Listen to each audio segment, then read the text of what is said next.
મોરબી જિલ્લાના માળિયા અને હળવદ તાલુકાના ખેડૂતોના ખેતરમાંથી પાવર ગ્રીડ કંપનીની 765 કેવીની હેવી વીજલાઇન પસાર થઈ રહી છે.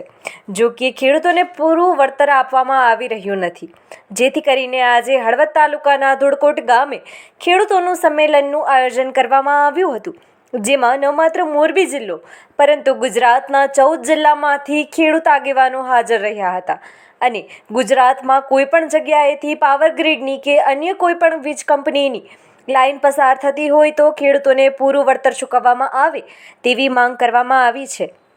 અને જો વળતર નહીં ચૂકવાય તો સમગ્ર ગુજરાતમાં આંદોલન શરૂ કરવાની પણ ચીમકી ઉચ્ચારી છે. ખેડૂતો દ્વારા જે સંમેલનનું આયોજન કરવામાં આવ્યું હતું તેમાં એવો નિર્ણય કરવામાં આવ્યો છે કે ખેડૂતોને વીજલાઇન કંપની તરફથી પૂરતું વળતર ચૂકવવામાં નહીં આવે તો વીજ કંપનીના કામને આગળ વધતું અટકાવવામાં આવશે અને અંત સુધી લડી લેવાની ખેડૂતો તૈયારી કરી રહ્યા છે. ત્યારે સ્થાનિક અધિકારીઓથી લઈને સરકાર સુધી તમામ ખેડૂતોના હિતને ધ્યાનમાં રાખીને નિર્ણય કરે તેવી લાગણી ખેડૂતોના આગેવાનો તથા હળવદમાં એકત્રિત થયેલા ખેડૂતોએ વ્યક્ત કરી છે. જો ખેડૂતોને યોગ્ય વળતર મળી જશે તો બાકી કોઈ વિડીયો બનાવી કોણીએ ગોળ ચોટાડવાની વાતો કરશે અને ખેડૂતોને કહે છે તે છેતરાયા છે. અને ખેડૂતોને ખરેખર જ્યાં ટ્રાન્સમિશન લાઈન પસાર થાય છે ત્યાં જે નુકસાન છે.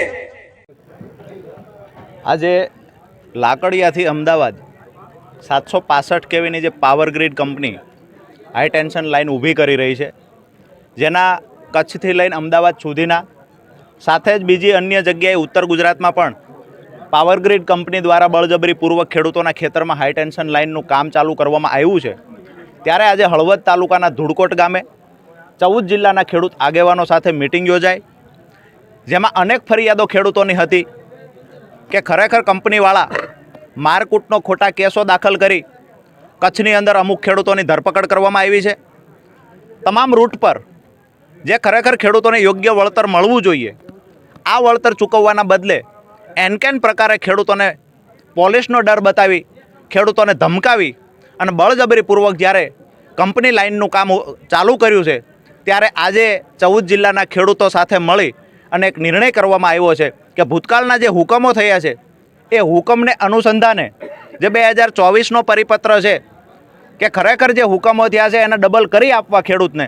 ભૂતકાળમાં જંત્રીના 85% વળતર ચૂકવવાની વાત હતી, તો અત્યારે માર્ચ 2024માં ખરેખર જ્યારે ડબલ 200 ગણા વળતર ચૂકવવાની વાત છે, તો ભૂતકાળમાં અહીંયા જ આજથી 2 વર્ષ પહેલાં મોરબી જિલ્લાની અંદર હુકમો થયા છે કે પર મીટરે 1000 રૂપિયા 1003 રૂપિયા વળતર ચૂકવવું.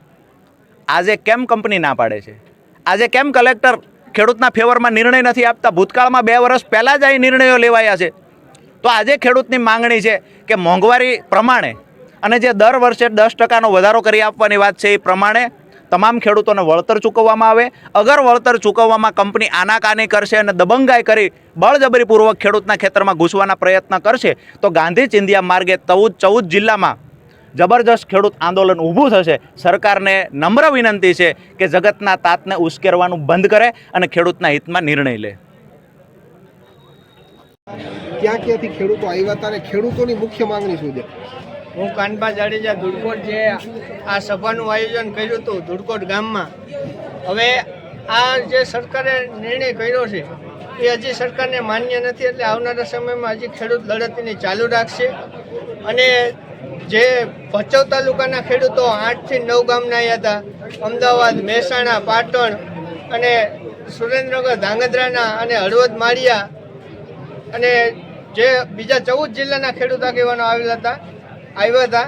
અને આવનારા સમયમાં સભા પહેલાં ખેડૂત આગેવાનોએ એક મિટિંગ કરી હતી કે જે 998 રૂપિયા અત્યારે સરકાર જીઆરની જાહેરાત કરી છે, એ જીઆરની જાહેરાત કરી પણ એ હજી આપી દીધો એવું માન્ય નથી. જો એ રજૂ કરે ખેડૂતો સમક્ષ તો માનવામાં આવે. એ 198 3 વર્ષ પહેલાં ચૂકવા છે. એ ખેડૂત આગેવાનોએ નક્કી કર્યું છે કે આવનારા સમયમાં 1050 અને 3 વર્ષના 10% મોંઘવારી પ્રમાણે જો મળશે